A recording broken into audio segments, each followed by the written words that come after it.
while we carry on with the meeting and we have our guest speaker. Welcome everybody to the December meeting of the RASC-Kingston Center. And hey, it's snowing outside, so it might be winter. Ha. But it's not clear enough, though some of us did get to see the comet earlier this week. Hopefully we'll be able to get to see it again maybe tomorrow morning, if it's clear. So I'm going to carry on with the agenda and the announcements. A reminder for membership renewal on the website of secure.rasc.ca. Log into the site and renew under your account.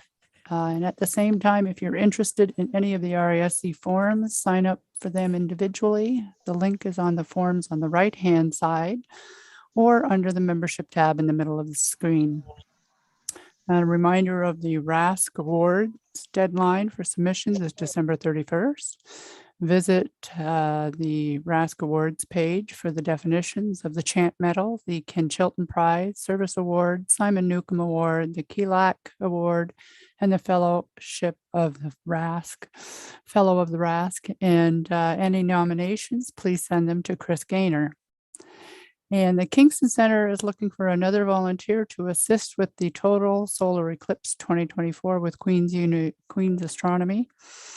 Currently plans are underway. It'll involve some meetings and also assist Bruce Elliott with outreach. So if you're interested in signing up for this to help out, please send an email to kingston@rasc.ca. So agenda, is David here? No. Okay, well, we'll move on in case David shows up a little later. And first, we'll have our guest speaker. But first, Al Ward is the president of the RASC Sudbury Center and also president of Moonward Vacuum Coatings, specialist in metallic and dielectric thin films for optical systems. And look, I still have the flyer from 1998. Al Ward first gave a talk to the Kingston Center back in April 6th of 2001. So this is his 20th year anniversary. Al also gave a live demonstration at Starfest in 2003 of a vacuum coating system. And just recently in July, he gave the same presentation he's giving to us tonight at the Toronto Center. ATM may not be talked about much or done, but it's not dead, and we still need our mirrors coated. So this is a very interesting topic at this time. Al, please take it away. Thank you, Kim. Let me just share my screen here. We'll get started. So let's see here.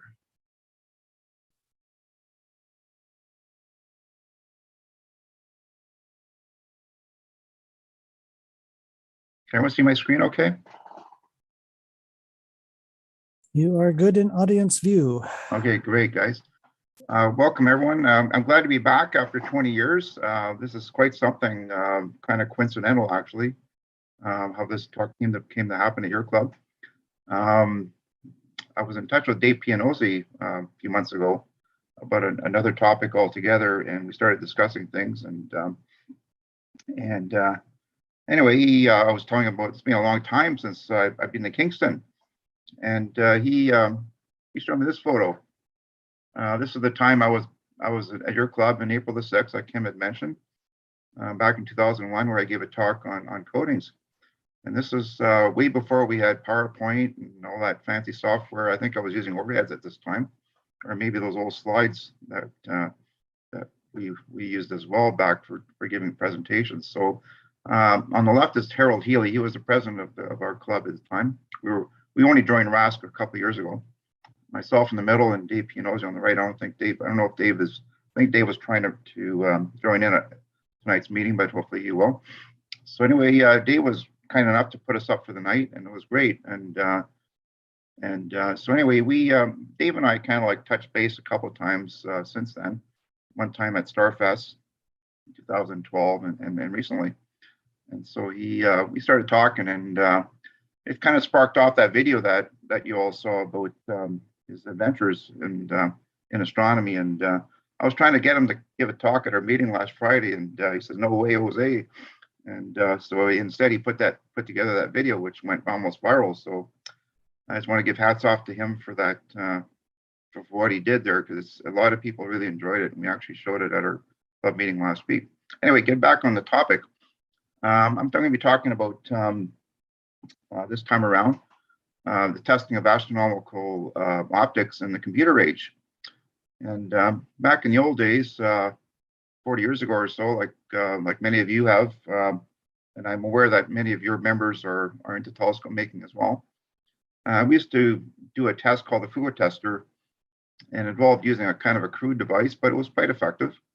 And we would look at the mirror surface, look for defects, look for zonal defects, look and measure everything. And it was kind of like a black magic art, if you will.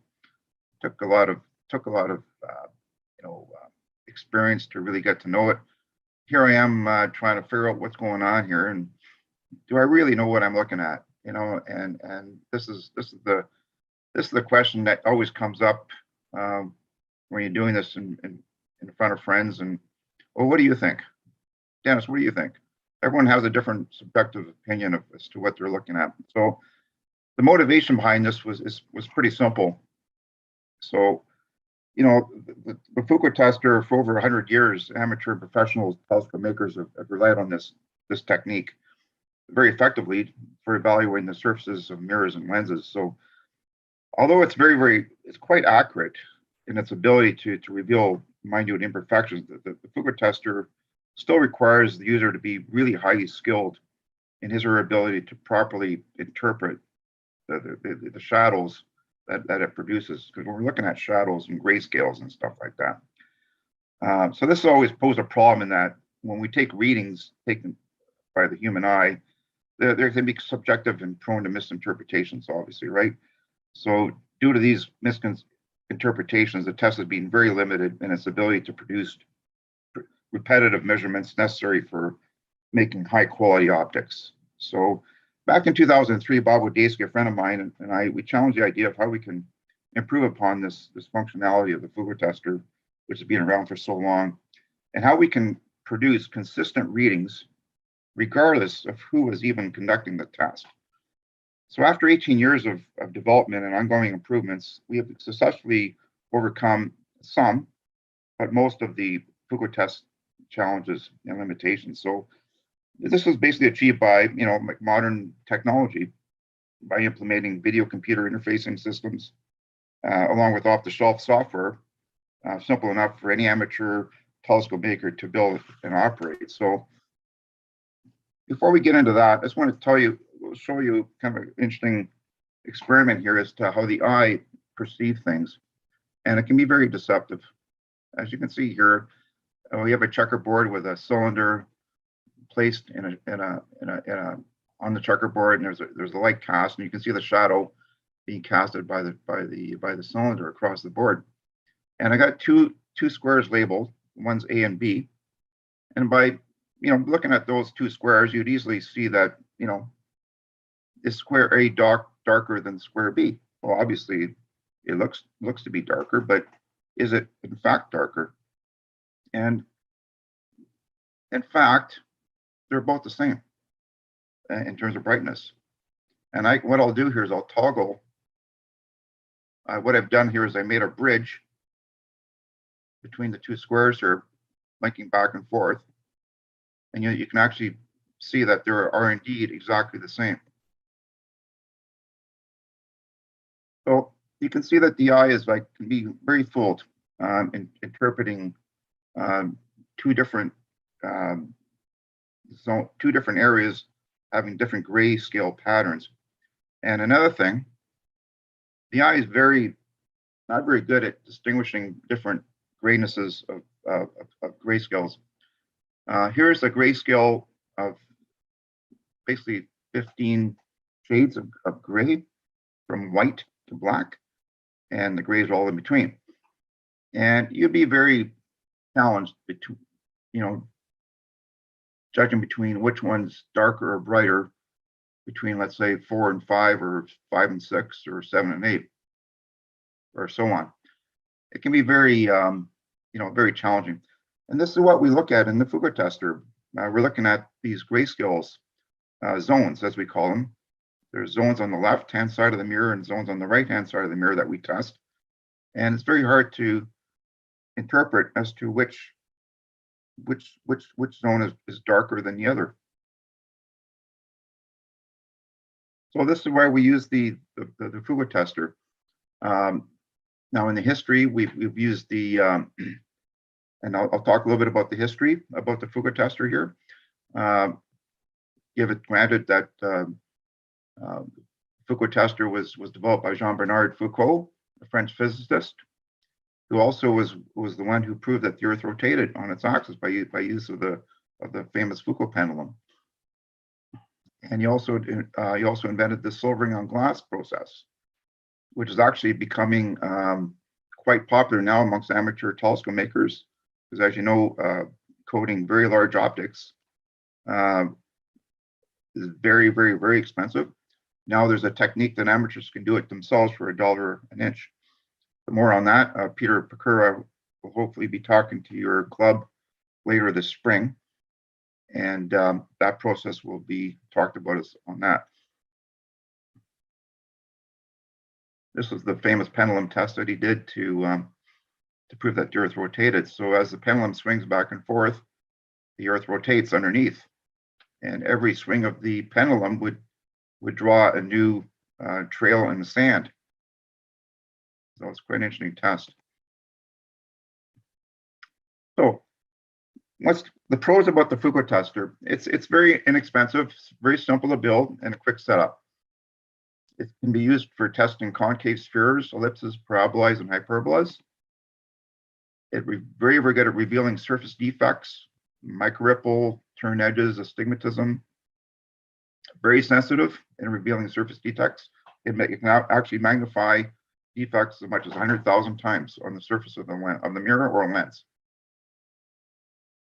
Some of the struggles associated with the Foucault tester is that it's limited. So it cannot test flats or convex surfaces by themselves. They would involve having to use other optics in the system as well in collaboration. Very difficult to measure extreme edge zones due to diffraction effects that it produces. And it's very difficult to master by oneself. It takes many, many years of experience.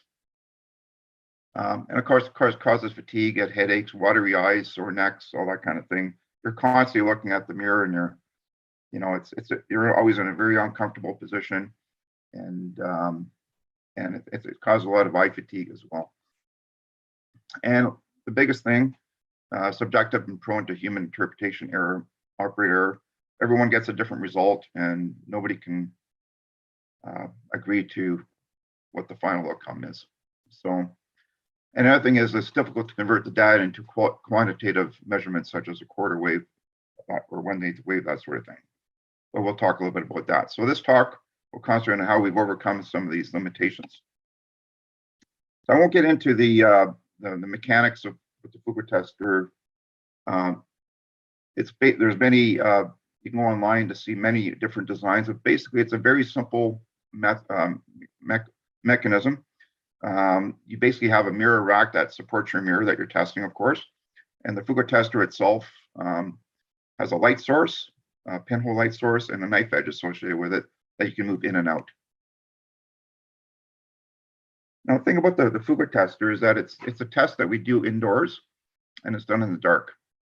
So as a result, we have to test the mirror at what we call the radius of curvature. So if we take a 6-inch f8 mirror, for example, which is a common Newtonian mirror that people would make for the first time as an amateur telescope maker, the radius of curvature would be 2 times the focal length. So a 6-inch f8 focal length would be 48 inches, but the radius of curvature of that mirror would be actually 96 inches. So here's a representation of a globe indicating a sphere on the mirror. So if the mirror was a perfect sphere, it's basically, the mirror would basically show a system of a curve that would resemble the edge of a ball, right? So that when we talk about a sphere, if your mirror is a sphere, this is what they're saying, is that the surface represents a section of a ball of a certain radius or curvature. In this case, it's it's a radius of 96 inches. That's to the center of the ball of the sphere to the center of the mirror. So you can see there. So that gives you the idea of how much curve is seen on the mirror. So as you can see, the mirror, when we talk about a sphere on a mirror, we're meaning that every zone on that mirror surface has the same radius of curvature. Okay, it's just like you drop a pebble in a barrel, right? In the center of the barrel, the water ripples will go out, reflect off the edge of the barrel, and they will all converge back to the center again. And this is how the light behaves exactly the same way when we use a Foucault tester. So we set up the Foucault tester at the radius of curvature, which is the center of that circle. And we have a pinhole of light. So basically people have used tomato cans or anything with a pinhole and a light bulb inside, and you got a pinhole of light coming out.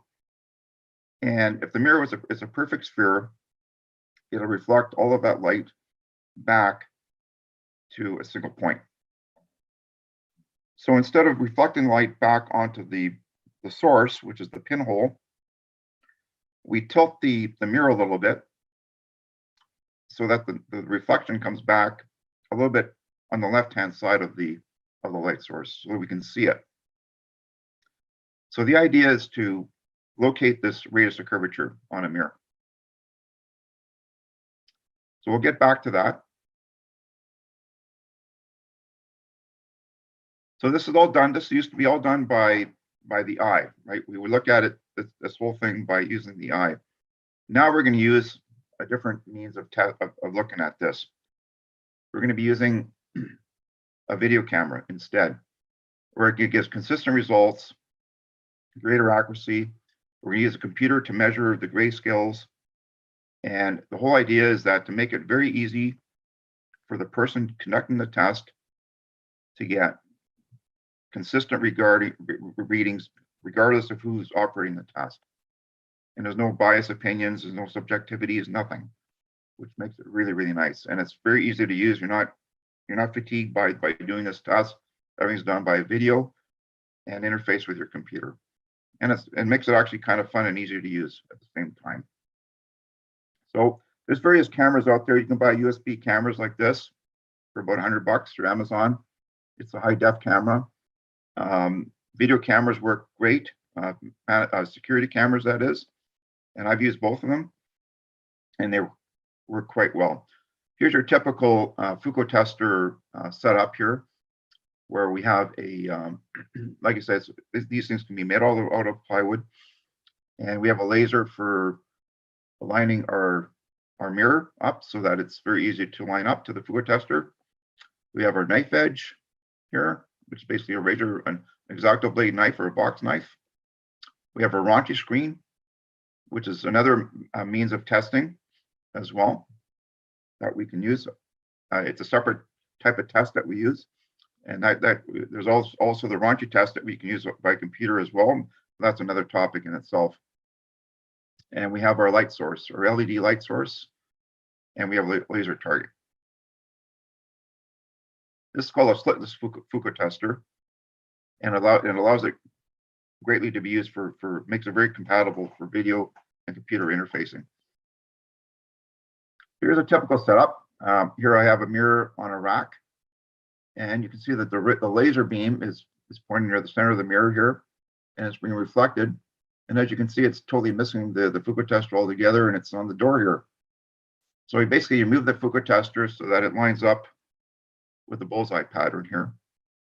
Okay, you don't see it here, but this is where I would normally have the laser point reside. And then once I have that, then I'll see the image of the mirror on the computer here. So the initial test has to do with finding that radius of curvature. That's the very first thing you do. So you can imagine the light source coming out of this pinhole light source. The light comes out and it reflects off the mirror and it comes back. Now, if you were to have a razor blade and you were to intercept that light source prematurely before it actually focuses to a dot, to a point here, you see a shadow motion left to right. You see the knife edge moving across the mirror's face of the mirror. That indicates you're inside focus. So you're not at the actual radius of curvature of that mirror, you're inside that radius. So it actually should be called inside the radius of curvature. If we go too far back, if we're too far back, then we'll have the opposite effect. If we're outside the radius of curvature, the shadow now moves from right to left. And so what we do is we move the knife edge to the point where we can't tell. There's no motion anymore. So there's no shadow moving left to right or right to left. We get kind of a null test. And what a null test looks like is this. There's no shadows. There's no shadow movement, in other words. You will see shadows on the mirror, and these relate to defects on the mirror. So you can see some lighter zones here, a bright zone on the edge, some darker zones.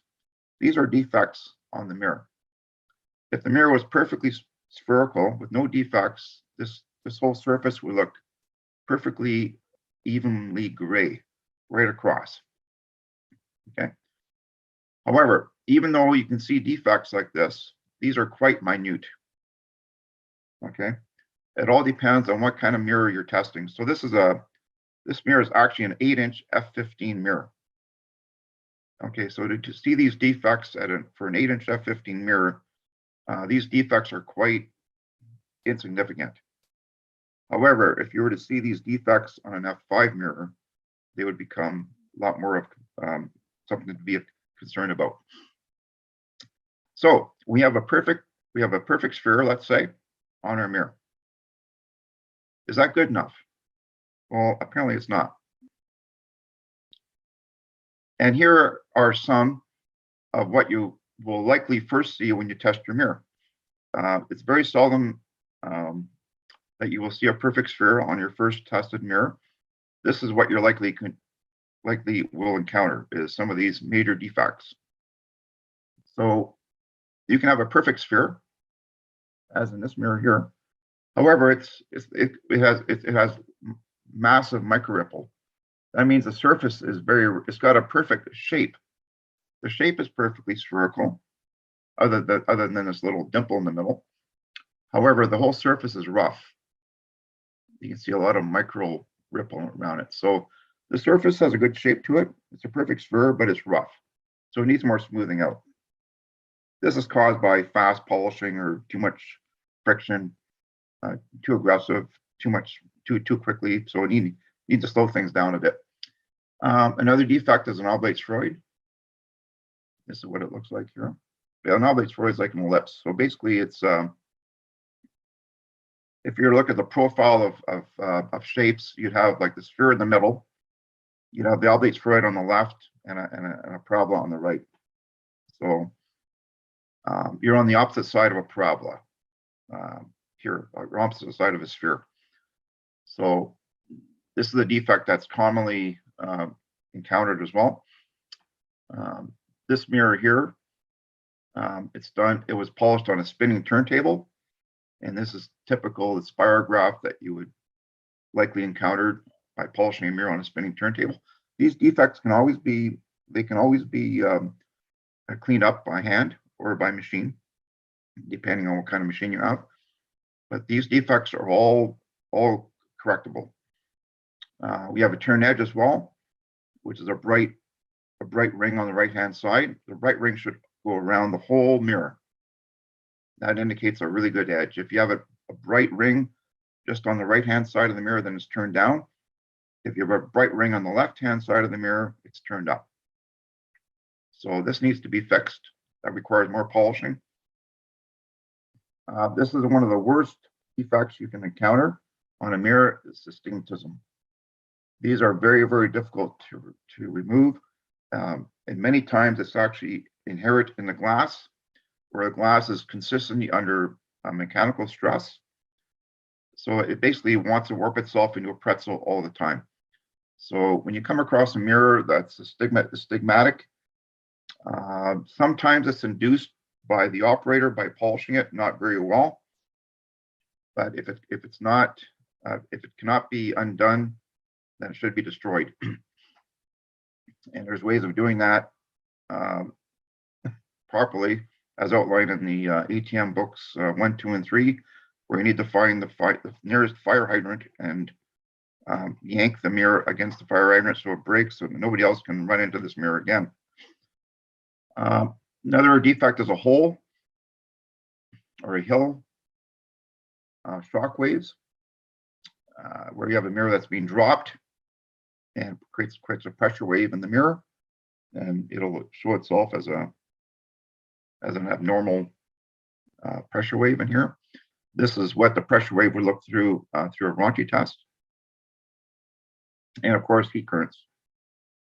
And of course, heat currents, you always run into heat currents when you're testing mirrors, and as well as when you're using mirrors in the field. Body heat is amazing what it would do to your mirror. This is just body heat from a hand in front of the mirror under the test. So you can see that body heat close to your mirror in the outdoors would cause heat waves as well, heat currents, which will disturb your image. So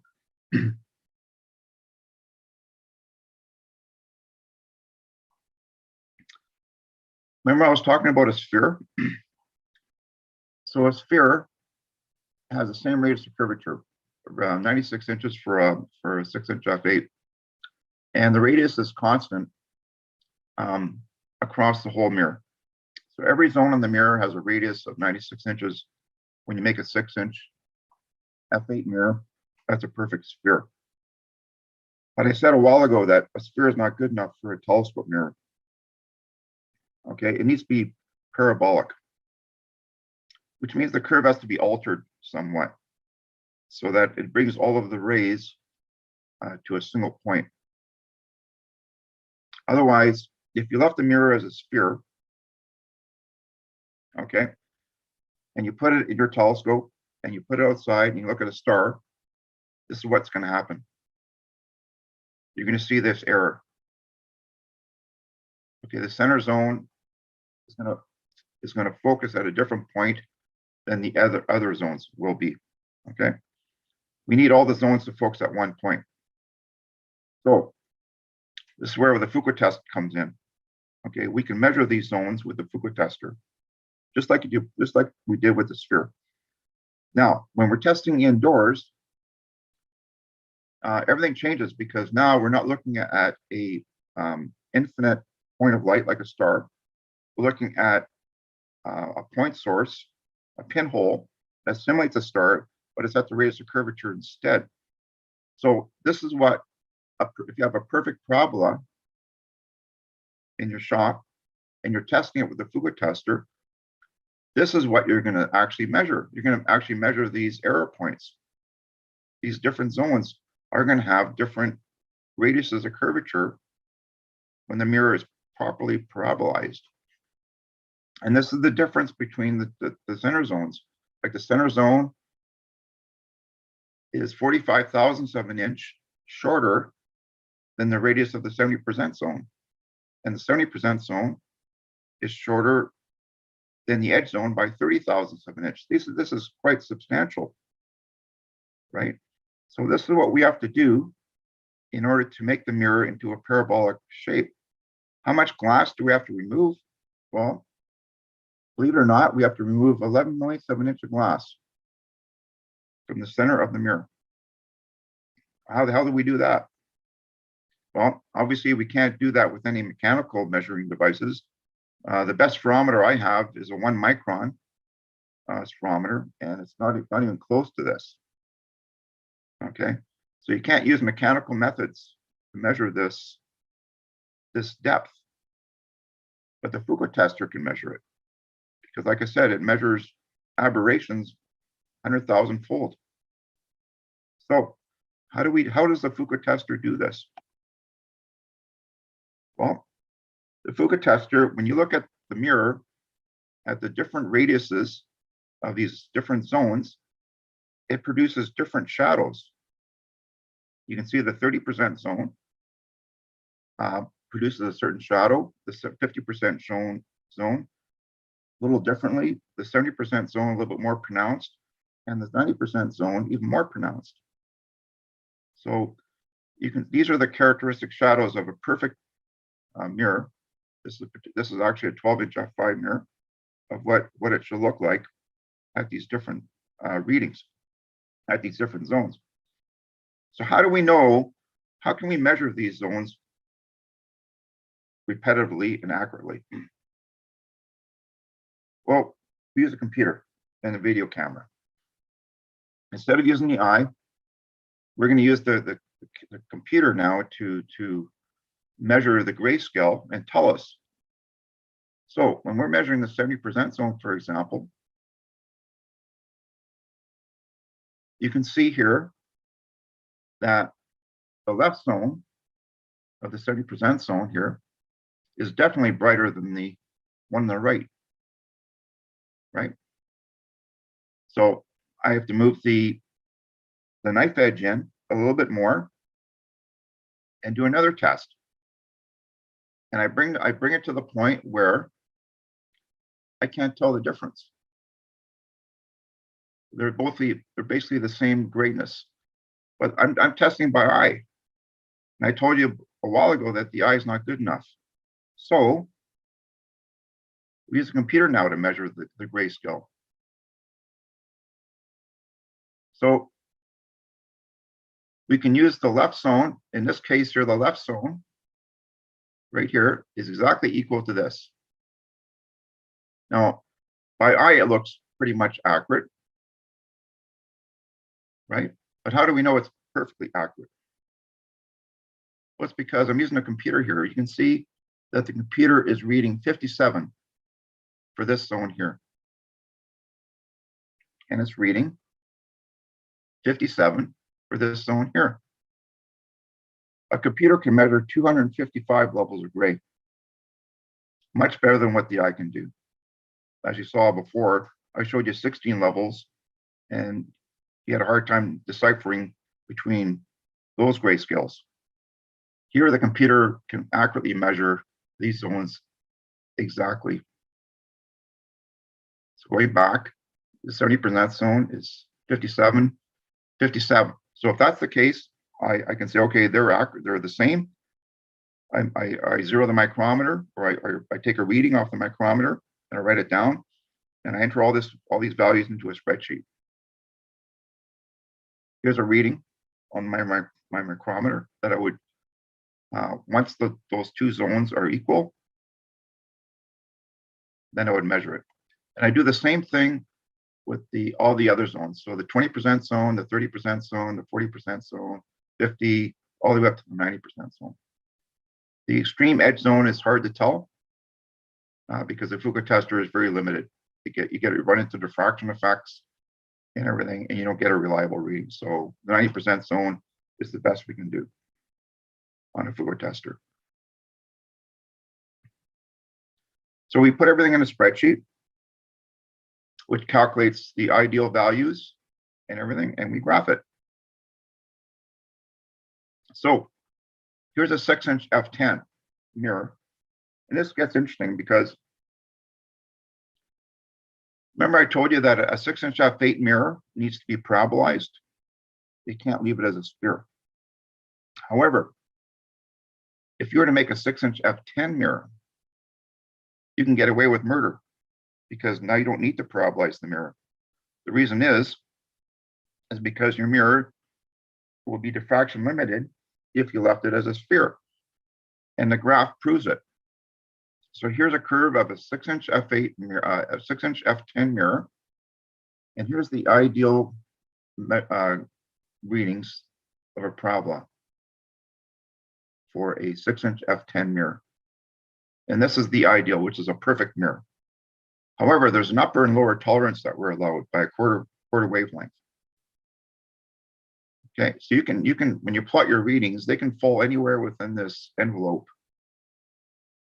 And if they fall all within this envelope, then you're better than 1/4 wave on average. across your mirror.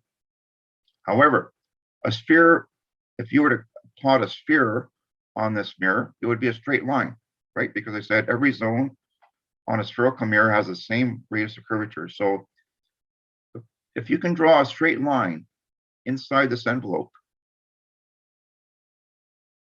and not go outside the boundary layers, then you can get away with a sphere. So if you make a 6-inch F10, all you need to do is make it to a sphere, and you'll have a mirror that performs perfectly well. Now let's look at a 6-inch F8.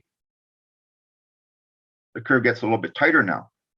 You can't draw a straight line anymore inside this envelope, right? You're going to hit the upper and lower tolerances. See, if I was to draw a line anywhere from here across, well, I hit the lower tolerance. So I cannot draw a straight line across this whole mirror surface. So a 6-inch F8, you have to parabolize the mirror. Things get worse when you go faster. Here's a 6-inch F5. So now the tolerances get tighter and tighter and tighter. And this is where you need a very good system for evaluating your mirrors. Otherwise, there's no way in hell that you're going to be able to accurately measure or test a mirror or a lens. Things get so tight. Right now, myself and 4 other friends, we're making 20-inch F3 mirrors right now. And let me show you the graph, what that looks like. Okay, you're allowed 2 thou from the ideal curve. So this is, it leaves no room for any error. There's no tolerance for error at all when you're making these mirrors. And this is why they are so hard to make. Not so much hard to make. You can't make it unless you can measure it. And that's the difference. If you can't measure it, there's no way you're going to be able to make it. So measuring it is one thing. You still need to make it too. So there's still a challenge in making a perfect parabola on these very, very fast mirrors. But this is the just to put a plug in for Peter's talk in the future. This is the way of the future for amateur telescope mirrors. By the way, are these large, very large, super fast mirrors? They're going to be the ones that people want in the future. So, just a little bit of history of the history about this development. It all came around when I enlisted college students from our local college here in Sudbury. I've always used to get them involved with helping me with my projects. And we came across the idea of doing this, making this test, and it basically evolved over many, many years. It started with a video camera back in the early 2000s, but then we went computer measurements in the late 2000s, and then over the years we've refined it quite a bit. Just get a little bit off topic here a little bit is I know questions are likely going to arise because of this, but I thought I'd just mention it right now. There's a term called Stroll Ratio that's used a lot in the industry to evaluate the quality of mirrors, and basically it's a performance of metrics that provides the quality of a mirror in a percentage sign to kind of give you an idea as to how good it performs. So if we were to convert, like, let's say, a quarter wave mirror into a Stroll, typically we're looking at a diffraction limited. So around 0.8 Stroll typically relates to something that's a quarter wave or so. So anything above 80% Stroll would be better than a quarter wave, and so on. Of course, 100% would be infinite wave, but of course, there's no mirror that has that. Just to keep in point here, so here's a typical graph of a Schmidt-Cassegrain 8-inch F10. So with one of these scopes, you can get diffraction limited. Very, very good in the center of the field, as you can see. So the axis here is your field of view. Okay, so this graph extends up to a quarter degree, which would be equivalent to off axis. So a quarter degree off axis would equate to half a degree full view or full eyepiece view. So this would be the graph of the Schmidt-Cassegrain looking at the moon, basically. And as you can see, it loses the diffraction limited around here or so. Okay, so it's pretty good for maybe up to the 30% zone of your field of view, and it suddenly drops off after that.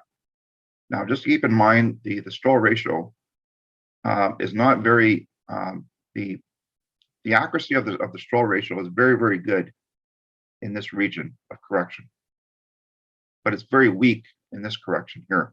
So that's why it looks so bad, because obviously, like, you know, here it's saying that the Schmidt-Cassegrain can't perform at all at full moon, which we know it doesn't. We know it does perform well, but that's the limitations of the Stroll test. Here's an example of a Newtonian 8-inch Newtonian at different focal ratios. So as you increase in focal ratio, you get better Stroll performances and better diffraction limited optics. Okay, so you have to keep this in mind when you're building a telescope, is that when you're correcting, you're testing an optic, you're basically testing at the center of the field of view right here. Okay, but you need to keep all of these curves in mind. Everything's perfect here, everything's perfect on axis, but you need to be cognizant about what happens to these telescopes as you increase the field of view through them, and this is what's going to happen. So, and this is nothing wrong. This is not about optics that are not made properly. This is assuming a perfect mirror. These graphs are assuming that the mirror is made perfectly with absolutely no aberrations. This is just a natural. These are just natural aberrations of a natural parabola. A natural parabola will never focus light on axis across the whole field of view. And that's why we spend thousands and thousands of dollars for apples. The reason why apples are so expensive is because they use many, many corrective lenses in order to keep the Stroll ratio above the diffraction limited across the whole field of view. So that's why these telescopes cost so much. You're paying for that. You're paying for that field of diffraction limited field of view, which costs an arm and a leg sometimes. So anyway, that's pretty much the talk. I didn't want to keep it short, but I'm sure there's probably some questions.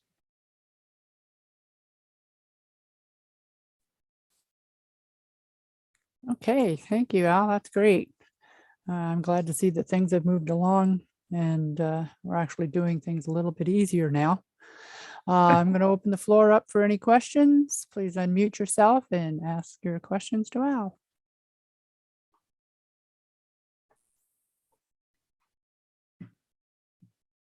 So Al, are you still moving the stage manually in order to get the longitudinal readings to put in? No, I'm using there's an XY. Yeah. So in this picture here, this is my Z micrometer. So it's an XY table that I have. So you can see this is my Z axis here. So this micrometer moves my knife edge to and from the mirror. And those are the readings that I take on the micrometer that I put in the graph. Okay, but your data collection isn't automated. No, I do this manually. Yes, yeah. Okay. I manually move the micrometer in and out, and I take a snapshot. I'm using a video. I should clarify this. I'm using a video camera, but it's not live video. I take a still. I take a still and then I examine the still image. Okay, and Sure. if I find that if I'm not at ideal, right, then I back off the micrometer. I see where I am. So it takes like maybe a few readings, a few attempts to get. Basically, what I do is I just after a few readings, I can basically tell how far I am from ideal. Right. So yeah, I do it. I do the XY motions manually, but I'm using the computer to measure the grayscale from a still image taken by the video camera. I'm sure Doug is thinking of stepper motors, Raspberry Pis, turn it on, hit go get a coffee and come back. Yeah, that would be the that would So when Jan Wisniewski built his 20-inch F4, Yep. he had something similar. It was there's the there was an robotic, encoder on the axis.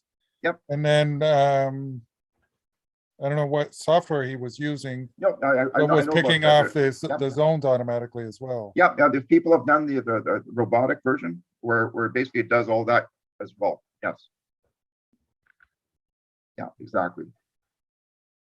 All I'm saying is that this is a way that you can do it without getting too fancy without using stepper motors or. But yeah, you can automate this even more so, obviously, to make it more convenient.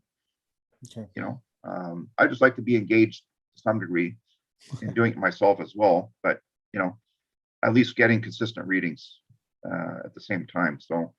Okay, thank you. Yeah, it's just to make it.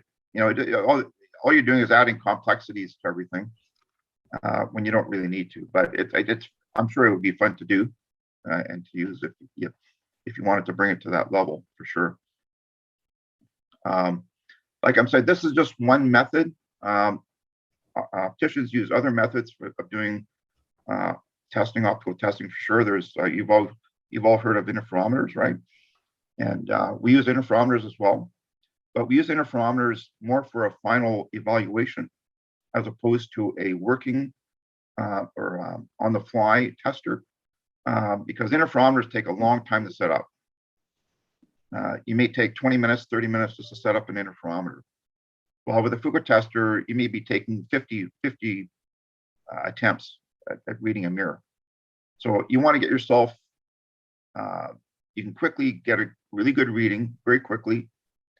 And what you want to do is once you've exhausted the limitations of the Foucault tester, even with this method, then we can bring it to the interferometry test and spend the half an hour setting that guy up, and then get another validation. In which case it's always validated. So, but we still use the interferometer just for validation sometimes, just to indicate, yeah, is this mirror as good as the Foucault tester says it is, or are we missing something? So we sometimes do the interferometer test just as a second validation. And like I mentioned earlier, the Raunchy test, there's also now a Raunchy test program that Mel Bartels has recently produced that will even simplify this even more so. So now we got 3 validations that we can use in tandem to all validate how the progress is going. And so it just makes it that much more easier. So it's a big bonus compared to what we had to deal with in the past for sure. And now with the advent of these very fast mirrors, getting very popular amongst amateurs, we need these types of tests in order to make these mirrors. Otherwise, it would be virtually impossible for amateurs for us to do this. So, good question. One comment that I would like to make at this point is that if NASA had listened to your excellent talk just now, before they launched the Hubble, they would have saved themselves a lot of time and effort. They found a perfect mirror, but to the wrong specifications. I hope they don't make the same mistake with the web. Yeah, I really don't. I've been watching some YouTubes on that too, and I've had various reports on what really went wrong with that project. I don't know if there was 2 different contractors one making the primary, one making the secondary, and then how come they never tested the 2 in unison? Why? Like every amateur would do that, right? Like Like I'm looking at making a Huton cascgrain in the near future, and the whole testing environment absolutely insists that you test this, the two mirrors together. Otherwise, there's no way. Like you have to test two mirrors in unison. So I really don't know what happened with that. I don't know if we really heard the true story or not. Mike Well, Hayes. let's hope it doesn't happen with the web. Just Yeah. think of all the amazing deconvolution software that would never have been invented if they hadn't made that mistake. I just wanted to ask, can you use a webcam, like a 1080p webcam? That would that work for the test? I would think so. Like the only thing I found out with that USB camera that I was using, it's that the lenses are smaller. The lens is small. The chip is great. It's got high resolution. It's 2 megapixel, but the lens is small, and I found it didn't give bright enough images, so I had to increase the LED light source by quite a bit, and in order to make it work. But I like with the security camera, I'm using a 2-inch lens. Okay. Right, and it makes it really nice and bright, and yeah, that's the only thing. And the But program yeah, you you use, can definitely do it with a like those little tiny. I'm sure a webcam would probably work. I'd be interested in seeing how it does. yeah. Now the program you use, what to measure it with, is that like downloadable, or you have to buy it, or is it shareware? Come on, or- guys. Just check my mic here.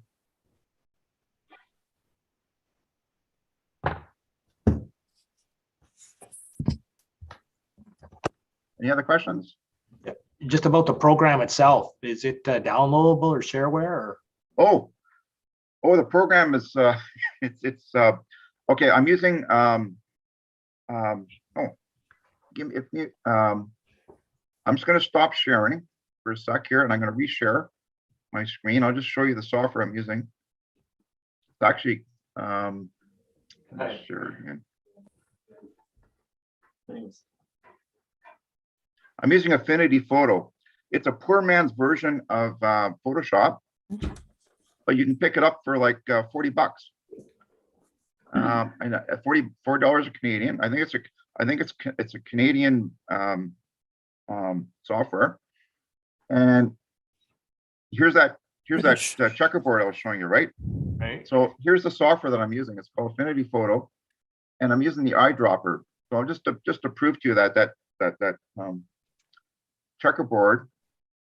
So here I got the eyedropper here, and I'm just going to click here on the white, and you see on the right hand side it's measuring 255. So everything that's perfectly white is 255, right? So now I'm going to measure checker A.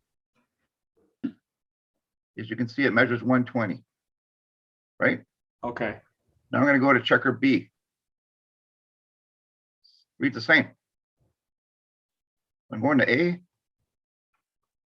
120, B, 120. Now I'll go over here, 87. Okay, I'll go inside the black here, 62. See how deceptive the eye is, like in comparing grayscales. These two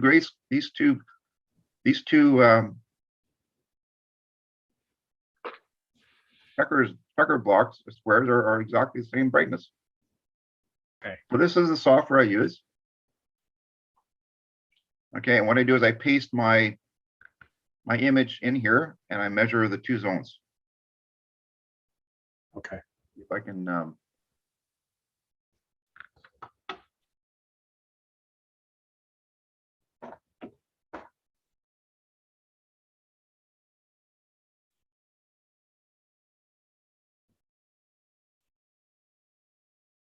so this kind of gives you an idea of what it would kind of look like, right? Okay. So I can't, this is the,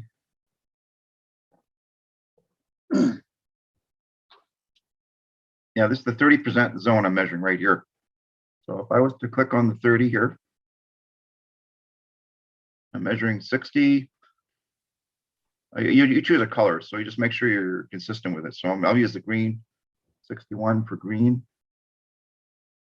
and then the 30, 59. So 61, 59, close enough, right? But it would be hard, very difficult for you to tell the grayscale between these two zones. Okay. So this is what I'm using here. So I just move the grids around for the different zones that I want to test. And the eyedropper ignores the grid pattern. Okay. So the grid pattern is just for me to align my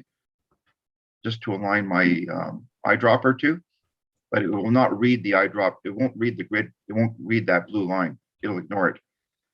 It's only measuring the actual grayscale of the mirror image that I photographed. So that's what I do. I just measure every zone, get it equal on both sides, and I take a reading on my micrometer, plot it, go to the next zone, plot it, go to the next zone, plot it, and so on. So Yeah, to do a full test might take 20 minutes or so. Because the stagecoach to Montreal is about to leave. So if you don't mind, I would like to take this opportunity to thank you for this lecture tonight and to do my weekly quotation.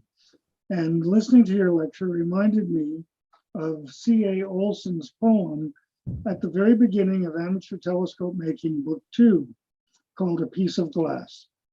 He labored late into the night as early morn his task resumed, to fashion thus a disc of glass into a subtle curve, not deep, but measured only by the shades of light from a simple pinhole made in foil, revealing to his practiced eye imperfections infinitesimal, until at last his skill produced a curve so true the mind of man, the wavering of a breath.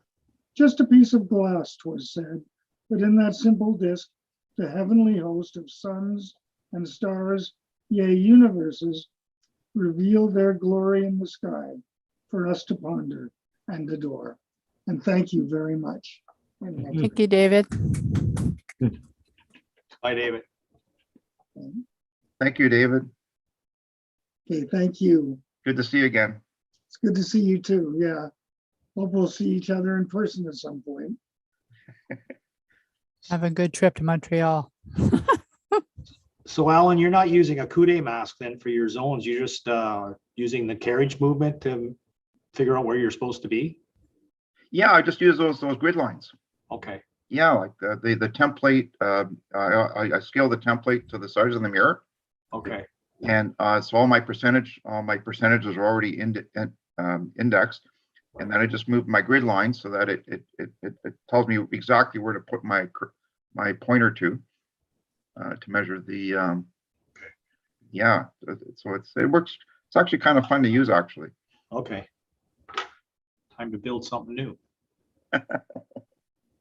Hey, are there any other questions for Al?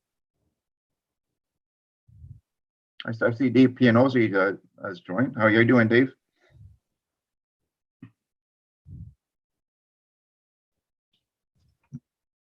Oh, I guess he's muted, maybe. Okay, he's gone off to do a bathroom break. Yeah. Okay.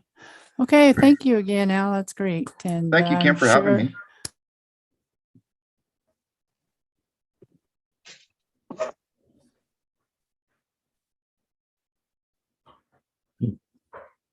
Uh-oh, Kim and Kevin have gone. Frozen. Okay, Dave Pianozzi, you're unmuted. I'm new at this stuff. I just wanted to say, Al, that was great. You came approximately 20 years ago to do a talk at the Kingston Club. And I think we should book you 20 years from now to sort of keep the tradition going. Perfect. And you'll have a new thing to tell us. okay, we're back. So weird. I hope Susan took over. Like we trained for this. She did a wonderful job. Okay, Just John, wanna- you're up. Mm. Oh, I should have kept quiet. Okay, hello, everybody. As many of you know, I am your National Council rep. So there was a meeting this past Sunday. One of the main topics of discussion was the national office and its operating and moving. They are in the middle of a move. They've been transferring a lot of equipment from the old site to the new site. The major moving day is coming up on the 15th. And in the meantime, they've been trying to hire 2 more staff to help with the renewals and everything. And they should be coming online next week also. So everybody who's been trying to renew and having issues, go try the website and log in with the new secure password. If you'd logged in previously before this summer and spring, you'll have to redo it. Try that. If that's a problem, try calling National. They are taking messages and they do get back to you sometimes. Hopefully, once we got the new people up and running in the next couple weeks, everything will sort out. But they're also, it's kind of a perfect storm that National is exhibiting.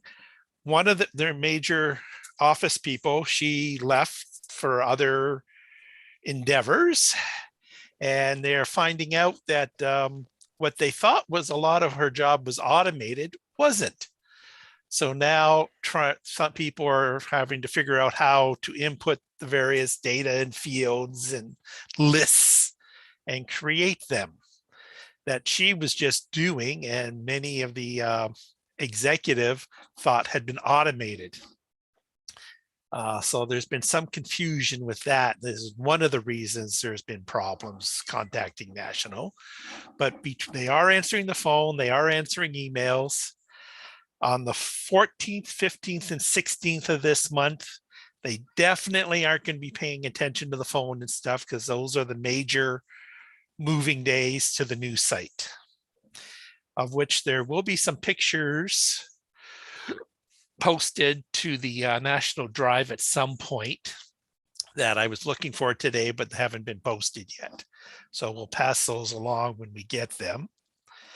As far as memberships go, that's all I can say. I'm not sure what the number is, but a majority of RASC people, our membership year used to be for the calendar year. That's why all of us old timers all come up for renewal at the same time. And everybody that's renewed in the last, I don't know, the last 10, 15 years have been using their date of sign up as the renewal. So everybody who's been a member, you all should be having your handbooks in the mail if you don't already, anytime now. I had mine just over a week ago last Friday. So almost a week and a half now. National sent everybody's handbook out. Their distributor used the appropriate delivery system for the area of the country you were in, supposedly. So some of us got priority post, some got UPS, and everything in between. And then but then there's a lot of problems across the country with delivery and stuff and supply chain. So hopefully everybody in Ontario is getting theirs anytime now. Let me just see here. And that's most of the renewal stuff. They are going to be sending out, I'm part of a GA task force. We're going to be looking into the future of General Assemblies. There is a survey that they sent out earlier. They would like everybody to get back to. I'll post it again if anybody's interested, but basically it's what you like in GA is what you want to see, that sort of thing.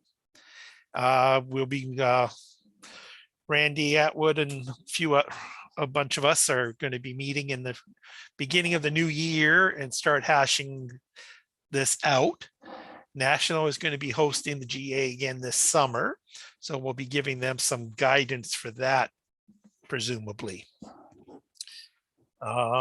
There's also going to be some more bylaw talk again.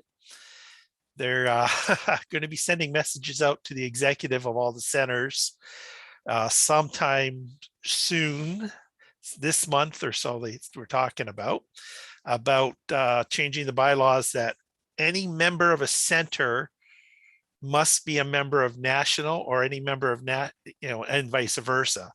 And they want to know how that's going to impact centers and membership, because many centers have members of their club, but not members of RASC, of national, because many of the centers joined the RASC, were amateur astronomy clubs, but not everybody wanted to join the big group. So they wanted to make sure that option was open, but how they do this change to the bylaws might impact that. So they want feedback from the centers and some of the membership about that issue in the new year, so they can have it in place this summer.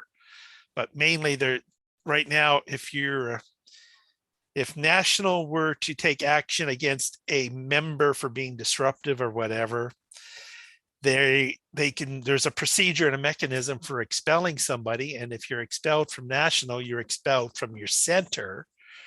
But depending on how center membership is, are you really? So this is going to be a long drawn out discussion again.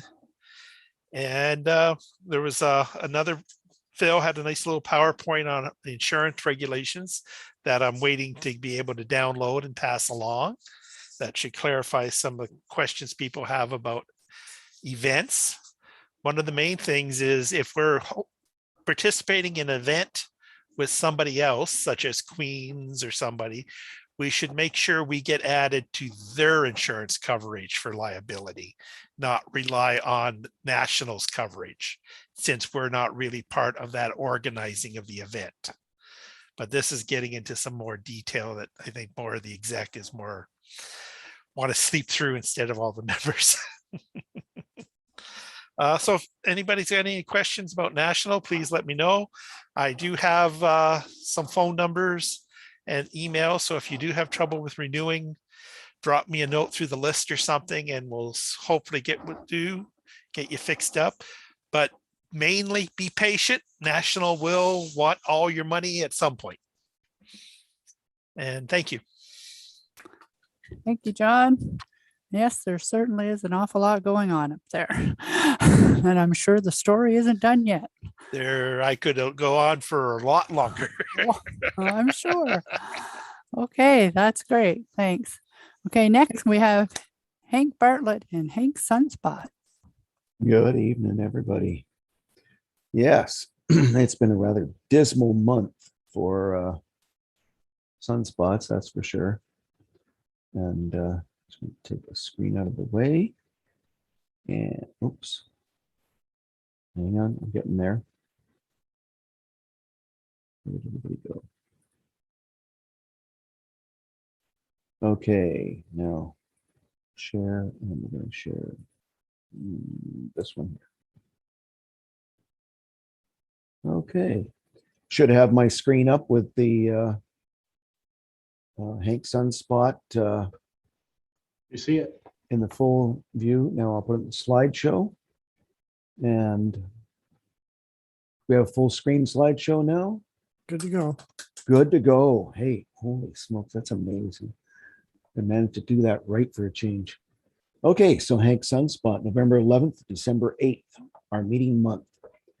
And it has been a quieter month than I expected. That's for sure, the way things were going, because in early November, things really started to kick up for a little bit. And here on the left-hand side, we have a beautiful image by Kim Hay of Sunspot 12894, and the light bridge across the center of the spot there, which you can see right about here if my cursor is over there now. And very nice image, much better detail than I would get with my 80 millimeter for sure and the DSLR. So it just goes to show the the other cameras do a much better job. Active regions this month were 12 compared to, I think it was like 30 last month. Excuse me. From 12,893 to 12,904. Solar flares. Oops. X was 0. M, there was one M flare, but it was from behind the limb. So it disappeared, and this 2 spots we'll be talking about in a minute started acting up after they went around the corner. And then we have C flares, 19, and very sadly, only 10 observing sessions in an entire month, which has led to depression, upset, Mebian dies way too much. And drinking. Yes, exactly. And shopping too much, but we'll get to that later, because when hands are idle, they hit the keyboard. Here's a couple of images from the 12th, the day after, no, the 2 days after our last meeting. Just an example of how things have been going. It wasn't too bad. It was looking promising. And you can see there on the right-hand side, the spot that Kim had imaged. But like I say, hers is in much better detail. And you can see its relationship on the right in H alpha and a few prominences around the edge. So not bad, but seeing has not been really good. The sun is dipping lower and lower, as we know. And seeing gets worse and worse as it does. And unfortunately, at some time of day, if I'm shooting pre-noon, I have to shoot across the roof of the house, which is black. And on a sunny day, that doesn't work so well for seeing for sure. But even at that, seeing has at times been absolutely terrible. November 27th, towards the end of the month, this was some great activity. And you can see that almost a connection between these 2 sunspot groups, 2898 and 2900. You can, it's maybe suggestive, but this curve between them seems to fit, almost like if you move them over, they would be the, what's the Chinese symbol? Somebody jump in there. I can't think of it. Yin and yang. Yin and yang. Yes. Thank you. Thank you. You know, and they must have joined up when they run around the corner for sure. But you can see here in the white light, there's those spots and a little bit of plage over to the right, a little bit of play or right, and then over to the left again. But look at the amount of activity in H alpha there was across that band in that area. That latitudinal band was, or longitudinal band, pardon me, right? Was amazing during that period for sure. And this is the thing where H alpha comes in and enhances the beauty of what the sun's actually doing. On the 3rd of December, did manage to get, we have only one lowly sunspot there that's actually showing, which is 2902 in the upper right.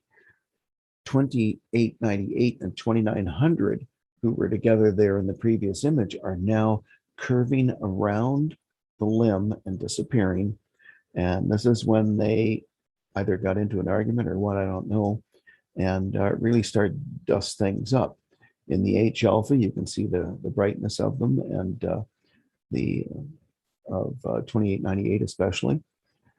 And a nice bridging prominence up in the upper left, the northeast, which was absolutely fantastic, with it dancing its way across the left-hand or eastern limb. And it actually turned out to be a pretty good image, considering, like I say, the scene at this time of year.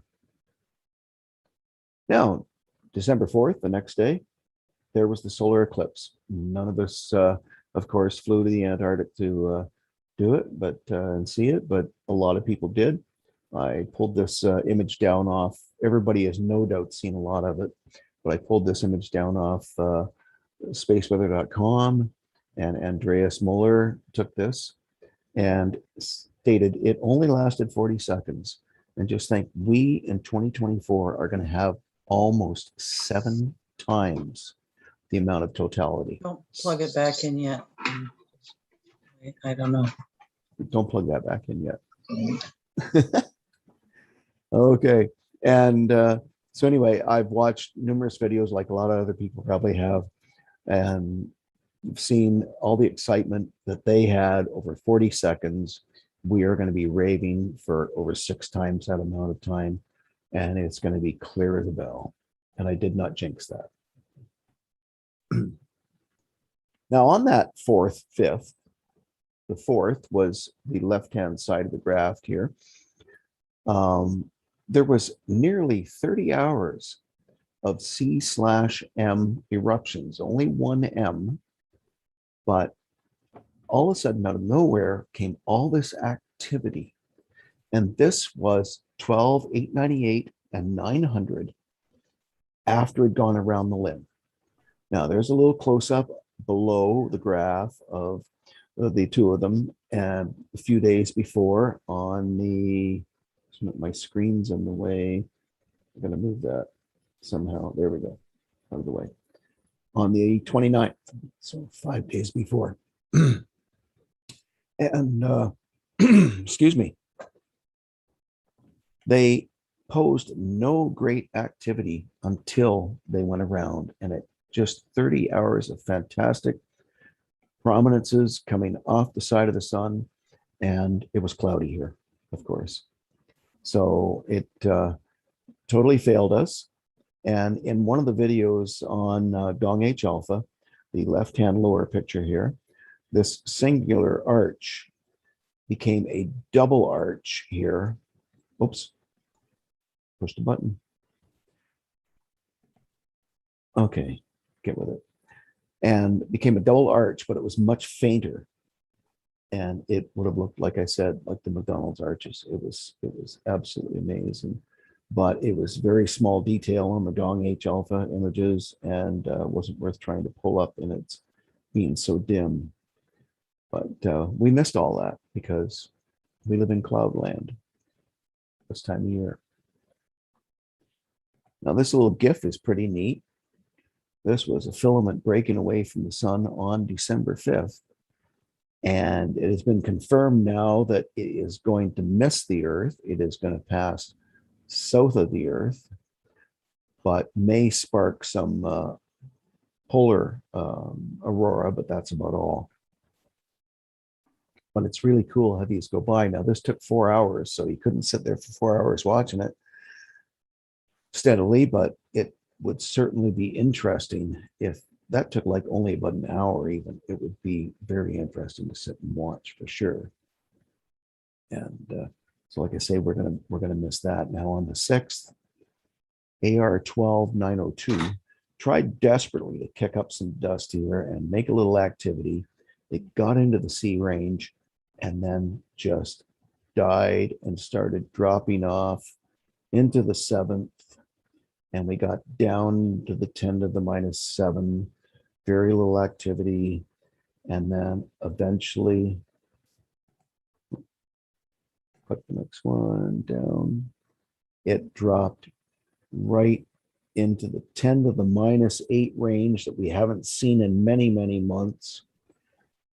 But although it's very jumpy, it's not a straight curve or anything.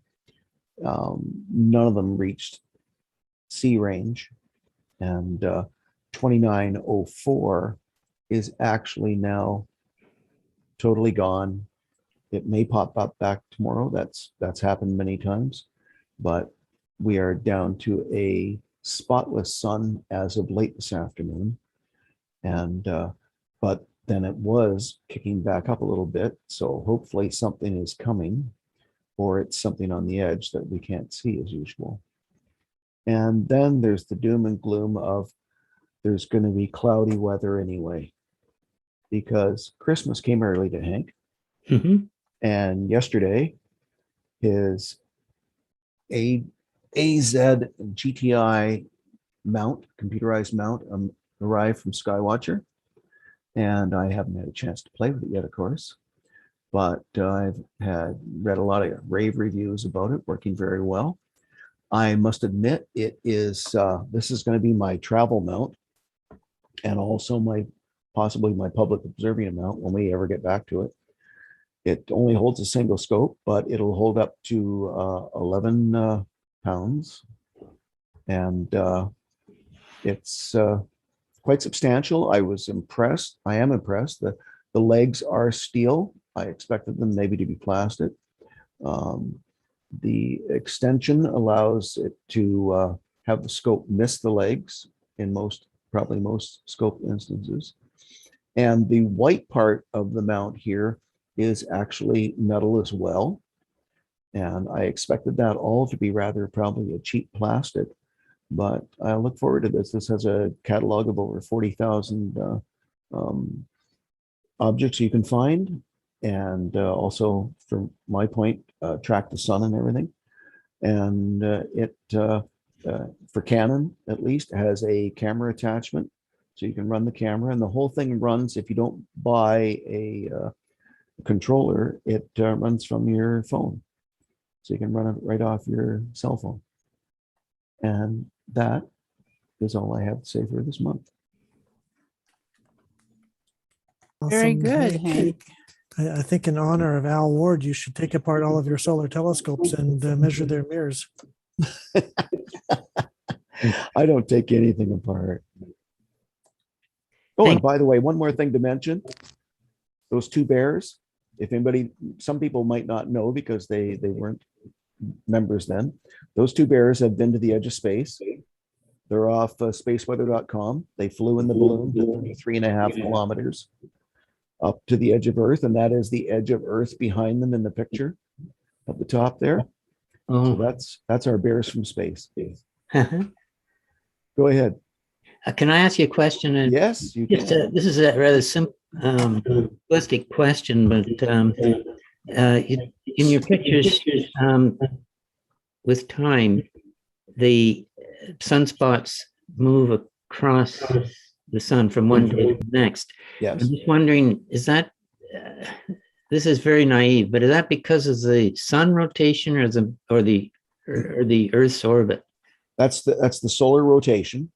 The Earth's orbit, of course, is in there, but it's very minute in comparison. But Okay. it's the rotation of the sun. Okay. And they tend to be exactly in a straight line, and they should be. Yeah. But I've seen pictures where it tends to peak a little bit on the sides. And I don't know if it's just distortion, because when they go around the side of the sun, the angle is a little different. But yeah, that's just the, what is it, 20, can't remember if it's 28 at the top and 25 in the latitudes, but it takes that long. And there are some sites, and I should put one of the pictures on one time, where individuals have photographed, imaged every day, and then combine that all into one image. So it shows sunspot go all the way across on a day-by-day basis, repeating right across. So how long does it take the sun to rotate? Yeah, do one revolution? It's 25 to 28 days, depending on the poles or the mid-latitudes. Thereabouts. You're talking Earth days? Yes. Yeah. Yes, our days. So therefore, what you see on the front is a couple of weeks, roughly. Yeah. 12.5 days to, depending on, and I think it's 12.5 at the top. And in the mid-latitude, it's the 14.25, I guess it would be thereabouts, something, but it's very interesting to watch. Must be going pretty fast. Yeah. Okay, thanks. Okay. Okay, great. Thanks, Hank. You're welcome. You can only get clearer. It's gotta, Kim. Send me more of those pictures. Well, as soon as I get them processed, yeah. Yep. Okay, next we have up Rick Wagner, who's going to tell us what's up in the sky for December and January. All right. Just share my screen here. So the sky for December 2021. Well, we'll start on the ground. Local events, I couldn't find any. Queen's has shut down their seminars, and McDonald Institute has no seminars and stuff for the rest of the month. Presumably things will start back up in January. However, the Queen's University Observatory Fast Radio Burst podcasts, I noticed, has 2 new ones up, The Makings of a Universe and part 3 of their Dangerous Universe, the Galaxy Guillotine. They've been doing a series of dangerous universe things. The BAA has their, oops, there's a mistake. That should be the RASC Christmas webinar on Jodrell Bank, the Cold War and the space race. On the 16th, a webinar on exoplanets. And in January, the day of our next meeting, a beginner's webinar on observing the satellites of the giant planets. The AAVSO has their last webinar of this year on Saturday. Arnie Hannon, the former executive director of the AAVSO, talking about the science with the AAVSO net faint star monitors. I must admit, I haven't heard of the faint star monitors. They have a set of telescopes across the states called bright star monitors, which are small, wide angle telescopes that they can use to do photometry on bright stars. And they're supposed to be starting up a new series in 2022, but I have not seen a link to the actual topics. But they're calling what are they calling them? Superstars. So there's going to be interesting high-level speakers. And I don't know if it's all of the talks or most of the talks, but at least some of them are going to be for members only. So there's a good reason to send your fees in. So the daylight, night time hours, you can see we're coming up to equinox. 21st of December, we get up to 11 hours and 38 minutes of astronomical dark, and only 8 hours and 49 minutes of that. Well, Hank likes it, but that awful sun in the sky. One thing that I wanted to point out that I thought is kind of interesting. We always think of, 21st of December, give or take a day, is the shortest day and the longest night. But if you look at the table here, you can see the sunset is already, by early December, is already starting to get later in the evening. So the day is lengthening at the end of the day,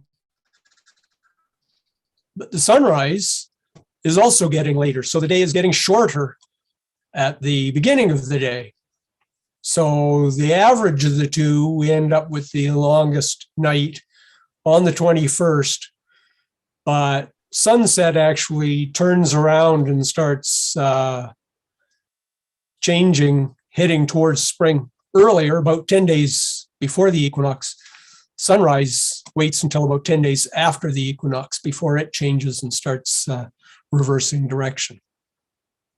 And you can see the altitude of the sun on the 21st, 22 degrees, just skimming along the southern horizon there. Here's our moon for the month. We just passed new moon 3 or 4 nights ago. I noticed through the light snow and the cloud, you could see a little glimmer of moon earlier. Seems to be gone now. So events in the sky. We just finished, unfortunately, I don't think any of us saw it, but we just finished a nice string of the moon going by Venus, Jupiter, or Venus, Saturn, and then Jupiter. So tomorrow evening, the moon will be just left of Jupiter. So you'll have a nice line from Venus, Saturn, Jupiter, and the moon just after sunset. On the 10th of December, there's a double shadow transit. Now this is, shoot, I've got to find my notes here.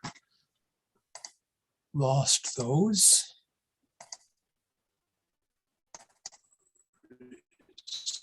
Kingston, sky this month. Notes, there we are.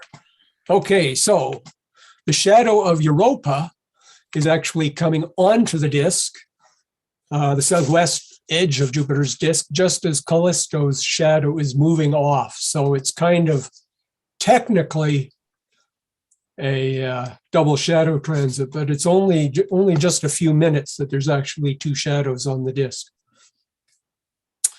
10th of December, also a minimum of algol for 2 hours, centered around 10 after 9 in the evening. 14th of December, the Geminid Meteor shower peaks in the early morning. Unfortunately, we've got the moon in the way. However, it does set by about 3 a.m., which is approximately when Gemini is fairly still high in the sky. So we should see some good activity from 3 o'clock on until twilight starts. Many of us have been trying to get Comet Leonard, and it's basically cranking down the sky, disappearing. And doesn't reappear really until the 15th of December. But I think, unfortunately, it stays low in the sky and generally sets before astronomical twilight is over. Full moon on the 18th. Come here. There we go. Winter solstice, 10:59 in the morning on the 21st of December. 22nd of December, the Ursid meteor shower peaks. This is a very minor shower and involves a gibbous moon, so it's going to be pretty much a washout, I think. Last quarter moon on the 27th of December. 29th and 30th of December, we have Mercury and Venus get together. Venus is going to be about magnitude minus 4.4 and Mercury at minus 0.7. So it's going to be a lot fainter and it's going to be quite low in the twilight. So you probably want to try a pair of binoculars to see this. On the 31st of December, in the morning sky, Mars and a thin crescent moon and Antares form a nice triangle in the southeast sky. It's interesting to compare the color of Mars and Antares. Ares is the Greek name for Mars, and so Antares is sort of the competitor to Mars. They were noticed as having similar colors, and this is a good opportunity while they're close together to look at the two of them. And going into January, the new year, leading up to our next meeting, new moon on the 2nd of January, a minimum of algol at 7:40 in the evening. So basically it'll be at minimum as it gets dark, and then you can watch it brighten through the evening. 3rd of January, the quadrantid meteor shower peak. This is actually an excellent shower, zenithal hourly rates of 120, and there will be no moon to bother us. So it should be an excellent shower, hope for clear skies. The 4th of January, the Earth is at perihelion, 147,105,052 kilometers from the sun. And this is how we know that it's not whether the Earth is close to the sun or far from the sun that causes the seasons. It's coldest in the northern hemisphere at the same time that the Earth is closest to the sun. 7th of January, Mercury is at its greatest elongation east, about 19 degrees from the sun at magnitude minus 0.6. And of course, being east of the sun, that means it's happening in the evening sky. 7th of January also is the anniversary of Jocelyn Bell discovering the first pulsar in 1967. I don't normally put historical items in here. It's not a sky item, but it does relate back to the AAVSO talks, because for this year, Jocelyn Bell Burnell is one of the speakers at one of their weekend webinars. So that'll be very exciting to watch. 9th of January, Venus will be at inferior conjunction and moving into the morning sky. And on the 9th of January, first quarter moon. So I mentioned Comet Leonard. You can see it here just near the top of this frame. This is a view to the east. The blue line from lower left, upper right is the equator. The green line across the lower chart is the horizon. You can see the sun is down well below the horizon. This is about 6:15 in the morning, so somewhere partway through astronomical twilight. So it's still fairly dark. And you can see Leonard is well above the horizon. But we go one day later, and then another day later, and it just rockets down until finally on the 13th, 12th, it's basically just above the horizon while we're still in twilight. And by the next day, it rises just like 15 minutes before the sun. So for us, it'll be gone. Asteroids this month, number 44 NISA is at opposition at Mag 9.1 on the 10th, a couple of days. We have a few occultations. 162 Laurentia occults a 9.1 magnitude star. So it's a 3.8 magnitude drop with a duration up to 9.7 seconds. So this should be quite exciting. Unfortunately, the bulk of the path is north of Kingston. However, those of us who are north of Kingston, Battersea, I'm not sure is in the path, but certainly Cardinal is, and I am, Sharp Lake is. So this should be a really interesting one, particularly because the star, for instance, is at 12.9 magnitude. So it should be relatively easy to see. Or sorry, the asteroid is at 12.9. So we should be able to see it probably the night before approaching the star. And with 9.7 second duration, it's a nice long one, lots to watch for. On the 4th of January, 426 Hippo, big fat asteroid, is going to occult an 11.2 magnitude star. Again, 9.6 seconds potential duration and 2.0 magnitude drop. Unfortunately, again, the path is north of Kingston, but for those of us north and east of Kingston, we're close to the path, so we might see something.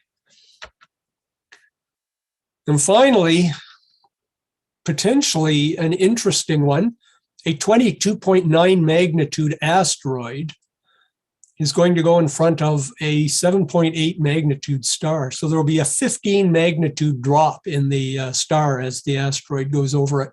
Unfortunately, this guy is so small and so far out there and so faint that they don't really have a good idea of exactly where it is. You can see the error lines on the path. See, the path is predicted to go through Dallas and Jacksonville. And we are, as far up as Ottawa, we are still within 1 sigma of the path. So I think this is definitely one that'll be worth watching, because it's going to be spectacular if it happens. And that's all I have. Any questions, please? Anybody there? We're here. Oh, good. Thank you, Rick. Awesome presentation, Rick. That is Thank you. awesome. Thank you so much. Now you have another presentation that you would like to give to us? Sure. I've been using this new, well, it's not a new application, new to me, called Cyril. And it's for stacking images. And I've been using it for quite a while. It's works fairly well. Probably not as well as Deep Sky Stacker. Its primary feature for me is that it runs on Linux, and it also runs on Windows. So those of you who want to do it in Windows, you can do so, and it's a free one. Now, if I can just find, so this is the user interface. The best way to run it, I'm lost. 1104. Temp, there we are. So the best thing to do is to start off by, you have a command line at the bottom, is to switch into the directory that has all of the images you want to stack. You can see here that the first thing that happens when I enter a command, when I do anything pretty much in the program, it pops over to the console window and gives me a log of basically what it's doing. So you can see it's changed to the new directory. Now the next step is to load in our images. And so we add the files that we want to convert. So I've got a little collection of NGC 253 here. I can add the files. I specify what I want to name the sequence. And then what it does is it converts the images to FITS images.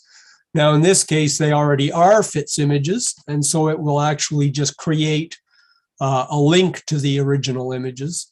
It will also debayer if you, for instance, if you're using raw images from your DSLR or something, it will actually convert those into real FITS images. So we click convert, and you can see that it took 80 milliseconds to convert 9 files, and it has added those to the directory. It has also opened the first file in the window on the left, and it's not a very great looking picture. That's because it's being displayed in a linear mode. So we can switch that to auto stretch. And what that does is it basically just enhances the appearance of the image so that you can see it better. Unfortunately, you can see they're not calibrated images, a lot of vignetting in the corners. However, they're still pretty.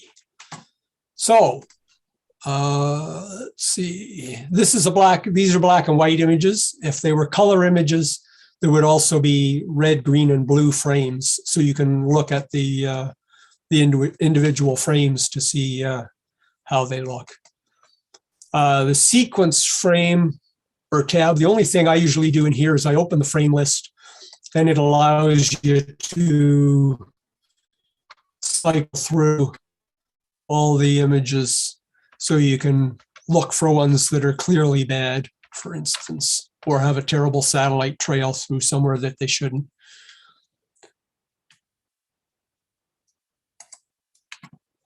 The next option is pre-processing. So if you have uncalibrated frames, you can put in master bias, dark, and flat frames, tell it to use them or not, and then it will actually calibrate all your frames for you.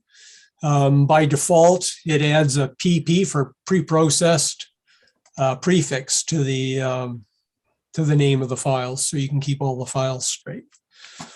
Since I'm not going to do that now, what I do is I go to registration. Normally, I would run this on calibrated files because I calibrate all my files as a group using a script that does them all. So you have to register the frames so that they're all aligned. You can do 1-star, 2 or 3-star alignments. The global star alignment is the customary one that finds all the stars in the image, basically. And you can also do image pattern alignment. So that's for things like the moon, for instance, where you've got details spread over the full image. Or you can do one for planetary surfaces, and then there's also one for comet and asteroid registration where the object is moving in the frame. In this case, we'll do the global star alignment. And again, it will create a whole new set of files with the R underscore prefix standing for registration. And we click Go Register, and you can see it starts processing the files, the number of stars found, etc. And then finally, when it's done, it tells us it's closing the sequence. So after that, we can look at the plot. This gives us a plot of the full width half maximum of the stars in each image, marking the best one. Now, the scale is often kind of weird on this. It's from 5 to almost 8 in this case. So you can see we have one image that's a little bit worse than all the rest. If I click on that, I can then say exclude frame 6, and it kicks it out, so it won't use that one. Finally, we come to the stacking. This is a very versatile thing. We can add, we can average, we can take the median, pixel max and pixel min. I'm not even sure exactly what those are. I always use average stacking with rejection. It will normalize the images if they're, for instance, if they're at different exposures, it will adjust for that. And then you can have your choice of what rejection scheme you want. So this is basically like our sigma clipping and so forth, where essentially it looks at every single pixel. So it looks at an individual pixel across all the images. And if that pixel in one of the images or two of the images is wildly different from the rest, then it will kick that pixel out and ignore it. Or ignore it on the images where it's deviant. So for instance, if you have a star trail or a satellite trail running through the images, through an image, all those pixels will be way brighter than they are in all the other frames. And so in general, they will all get discarded. And those pixels will be an average of all the other frames.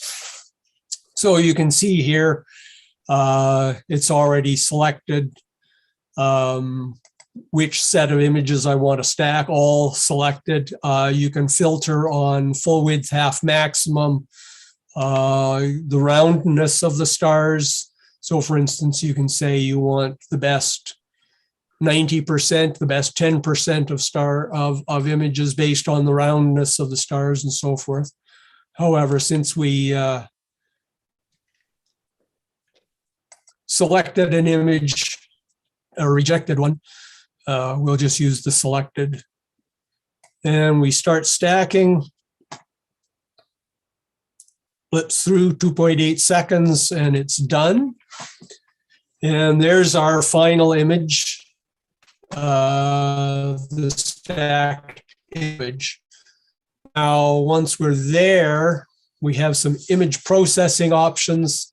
If it was a color image, you can do color calibration, where you can select an area of the background and make its color neutral. And you can also select a white object and make it pure white. There's a wavelets transform that does some sharpening.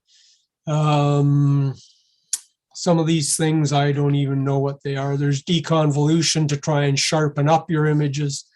Fourier transform if you're looking for patterns and errors, noise patterns, for instance, in the images. So I generally, if it's a color image, I do a color calibration. I do a background extraction.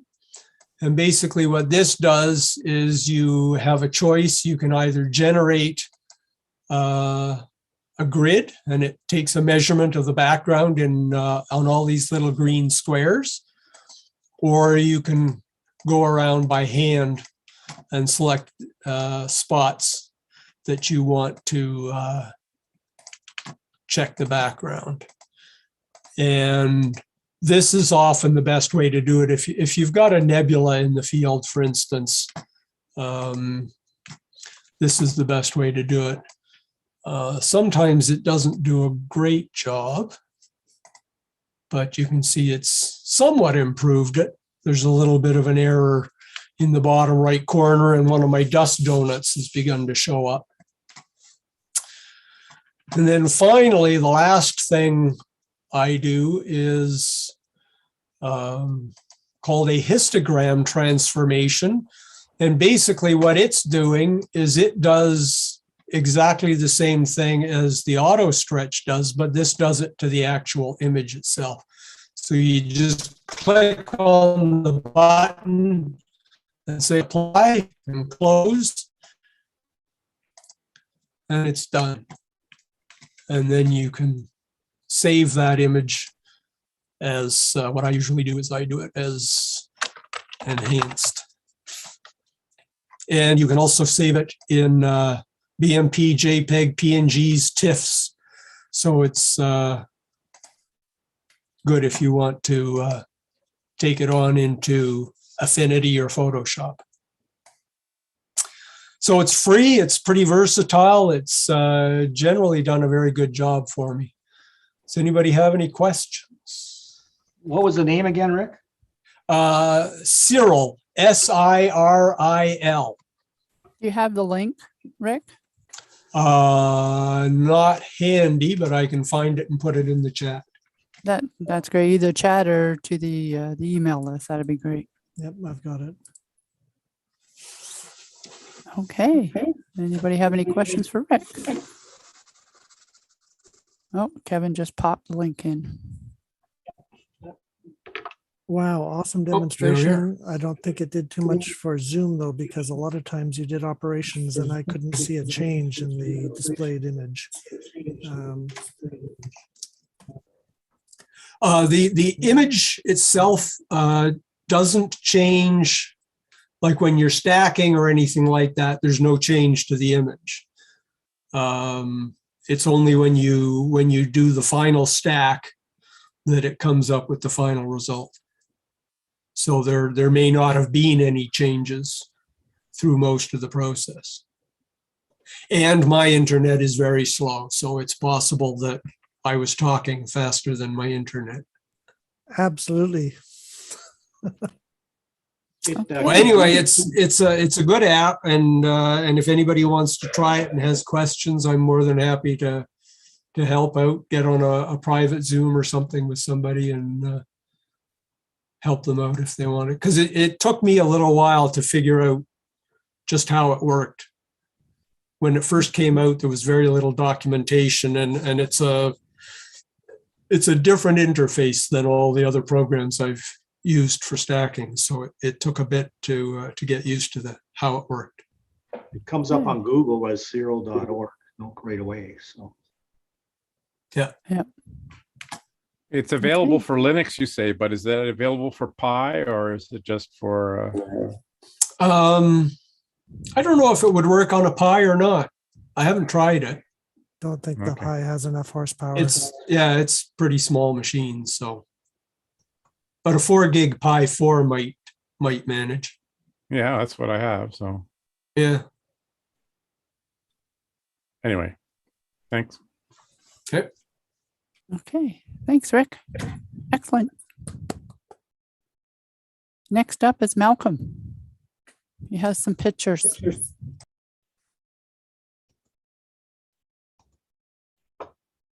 Is he here? I've got to give Malcolm permission. Host Give me a sec. disabled participants. Yep. I'm working on it. You are not on the scheduled speakers list. Curveball. I have a picture I could show later too, if we have time.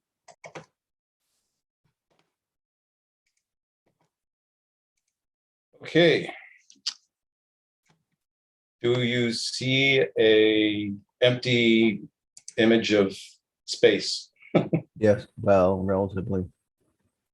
So this is my backyard. I'm going to show you a picture of Comet Leonard. I'm going to start with the wide view. This is a 14 millimeter lens on a Nikon D800, and it's on a Star Adventurer, so I'm tracking. And here's Arcturus and Bootes and Corona Borealis, and there's a little triangle here, and Leonard is in here, and we can prove that because the bottom here you see I've got my EQ6, and there's a 200 millimeter lens on there, and with the camera that this shot was taken, I put a 50 millimeter lens on after this shot. So here's the 50 millimeter lens shot. And you can see the transparency is kind of iffy. There's a little bit of stuff in the sky there. Let's go.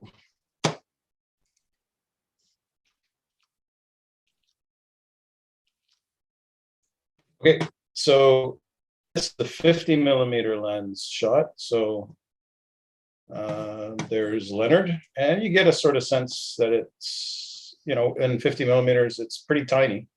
When I was looking at it with naked eye, it was barely visible with averted vision. It was easy in binoculars, but you know, it's still fun to be able to see a comet anytime there's a comet. And then this is my semi close-up. It's, oops, stupid slideshow mode. You have to hit the space bar to stop it. So the details on that, I shot this in with a Nikon D810A on a EQ6 untracked. It's a 30-second exposure with a 200 millimeter lens, and the camera was in DX mode, Nikon speak for Canon people, that means APS-C mode.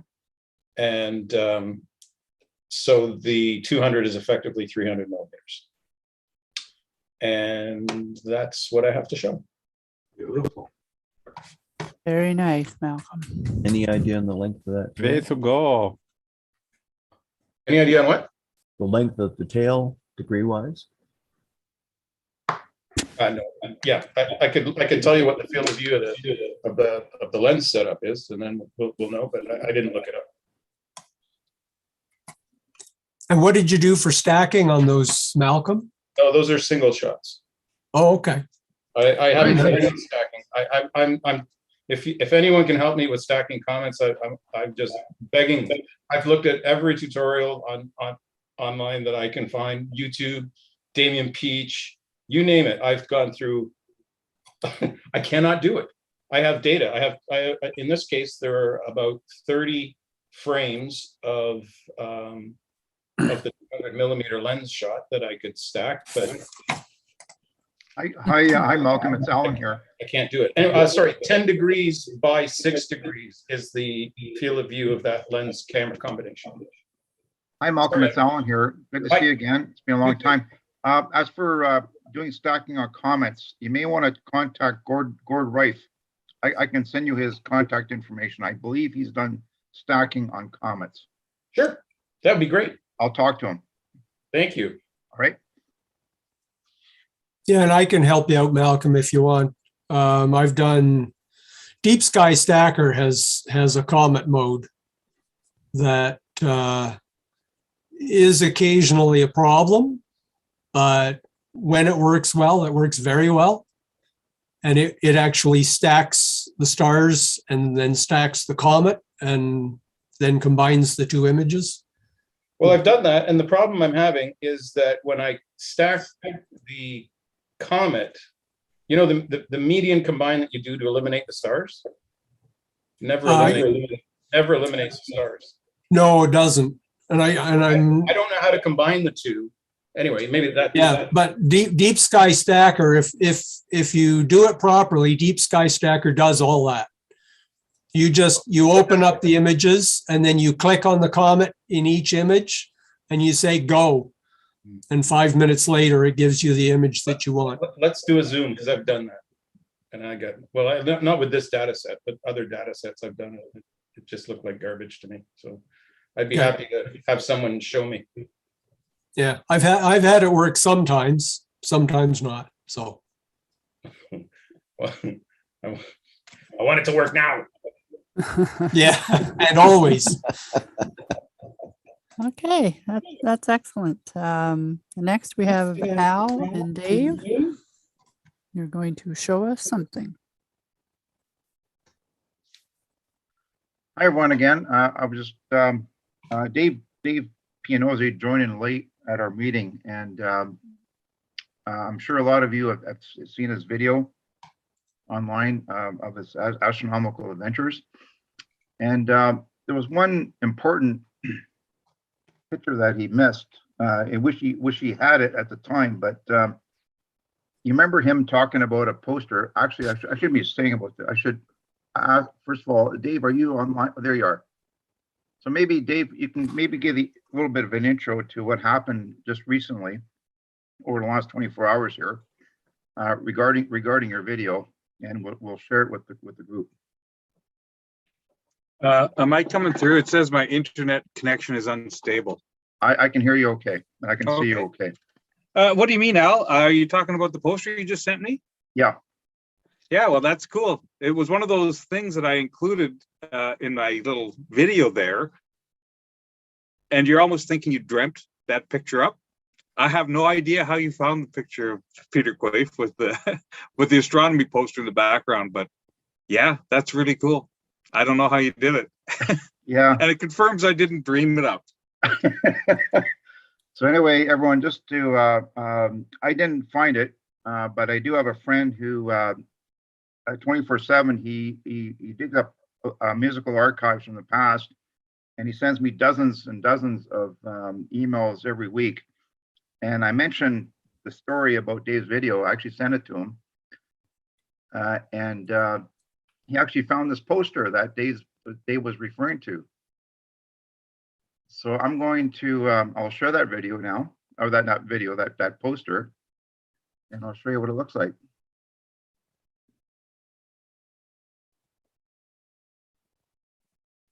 Let's go down here.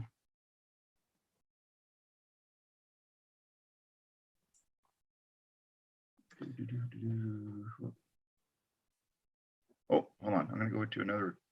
I'm going to stop sharing. I'm going to go to another screen here.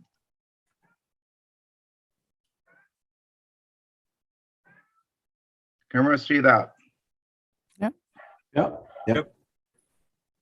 There's Peter Quaife with a, looks like to me to be a 60 millimeter telescope, perhaps, unless anybody can correct me. It's got a long, seems to have a very long eyepiece extension tube there. I don't know if that's a Barlow or what, but it's an Angler. Yeah. So anyway, you can purchase this. Anyway, Dave was not dreaming. He believes that this was the actual poster that he saw in that music store in Belleville. And up on the wall here, you can see some sort of a star chart by the looks of it. And this was taken in it's on, there's a website here. If anybody wants to do a screen capture of this page right now, you can see the website on top. And this picture was taken in 1967 in January at his home. Photo by Tony Gale, and you can purchase this poster actually. And this gives you all the details about the file size, 20 megabytes, that sort of thing. So you can get permission to share this online. Once you download, as you can see right now, the image is full of watermarks, right? But if you want the authentic picture, you can actually purchase this. So that's so cool that not only was this picture found by my friend Horst, he also found a lot of other interesting interviews and commentary about Peter's life in Canada. And apparently he joined a rock band for a short while, some Canadian musicians, and but they broke up shortly afterwards. And but anyway, he was there's some other write-ups that he was working for as a cartoonist or graphic artist for some news groups and that sort of thing. And that explains David's beautiful caricature that Peter had produced for him. So he was doing cartoonists for newspapers and news media alike. And anyway, a lot of information. So if anybody's interested in a lot of these news releases, I can compile them all up and share them with you. So anyway, I just wanted to share this on behalf of Dave's wonderful video that he produced. Thanks, Al. Yeah. Yeah, I have to say, it was in '93 when I met him first, and I think I must have known he was in a band or somebody said something, so I might have been trying to procure that image, find an image of him. I can't remember how that all worked, but when I saw the face in the picture, I said, that looks like that guy. So because there was obviously 20 or 30 or 40 years had gone by, but I can't remember how that all worked out. Did I stumble into it or was I looking for it? I can't recall. But then I actually got to sit beside him at a meeting. Last time I saw him was in like 1995.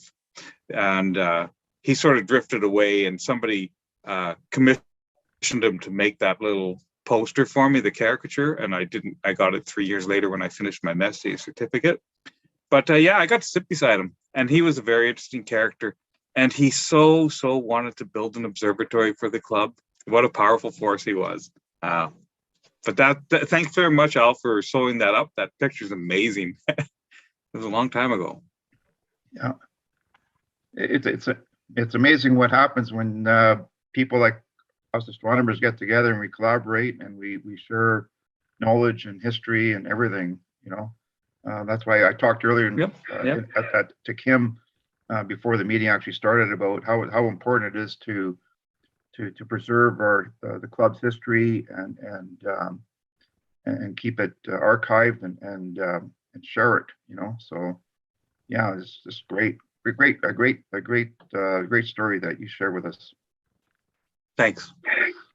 That's great. Thanks, Al. Thanks, Dave. And we have Rick wanted to be able to show a picture to us. Yeah. There we are. So this is just a quick shot of Comet Leonard with the RASC remote telescope. You can see I've aligned it on the comet, so the stars are all trailed. These are 200-second exposures. There was a brief period in the morning, about a week ago, I guess, when I was about to switch between targets. And so I just took a few minutes to image Comet Leonard. And I didn't bother centering. I should have centered it somewhere further up the tail, but I wasn't spending the time on it. So anyway, it turns out to be a fairly nice looking comet. So something from the remote telescope. You got a pretty picture, but they wouldn't let you do the science. I didn't tell anybody, and don't anybody here tell anybody either, because I'll get in trouble. Okay, that's great. Just for some closing announcements, remember our member social is on Zoom every Wednesday night. The link will be sent out to the local chat list. And if you're not on our chat list, send a message to Kingston@RASC.ca and we'll get you hooked up. Our next meeting is January 12th, 2022 at 7 p.m. And our speaker will be Andrew Godfroy, upper atmospheric research and the origins of the Canada Space Program. And I want to wish everyone a safe and happy holiday season.